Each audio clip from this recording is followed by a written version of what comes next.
Dans l'actualité nationale, la plateforme e-fournisseur a été lancée ce mercredi par le chef du gouvernement. Elle va permettre aux prestataires et fournisseurs de l'État de suivre en temps réel leurs différentes factures. Ce portail se veut surtout un outil supplémentaire de renforcement de la transparence dans l'administration budgétaire. Voyons cela avec Alexis Ouedraogo. Réaliser des économies d'échelle car l'information est disponible sans se déplacer. Voici la plateforme qui va améliorer le circuit de paiement des créances des entreprises prestataires et fournisseurs de l'État. e-fournisseur.gouv.ci est un outil supplémentaire dédié à la modernisation de l'administration, à la transparence et au suivi de toutes les étapes du processus de commande jusqu'au paiement. Permettre au fournisseur d'avoir une idée précise de la situation de son dossier, de l'engagement budgétaire à la prise en charge du mandat de paiement, apparaissait comme un moyen approprié de faire progresser significativement notre administration, mais aussi de lutter efficacement contre la constitution des passifs, pour laquelle une campagne d'information a été lancée récemment. Le portail permettra d'éviter les erreurs sur les bons de commande, mais aussi d'avoir accès aux informations sans se déplacer, permettant du coup de réaliser d'importantes économies d'échelle. La réduction des délais de paiement des factures des prestataires de l'État constitue l'un des enjeux essentiels de la mise en place de l'applicatif e-fournisseur. Dans ce cadre, les travaux techniques réalisés relatifs à l'interopérabilité des plateformes des administrations concernées ont pris en compte les nouveaux délais de paiement des factures proposés par le groupe de travail sur le sujet et adoptés par le Conseil des ministres du 8 décembre 2021.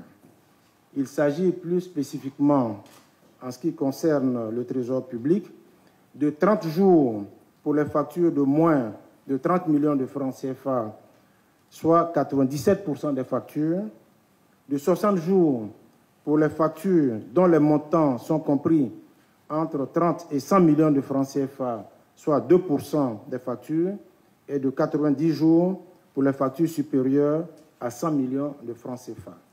Accessible via tous les terminaux et offrant des garanties de fiabilité et de sécurité, la plateforme vient confirmer la volonté du chef de l'État de renforcer la qualité des relations État-fournisseur. Une initiative saluée par le secteur privé.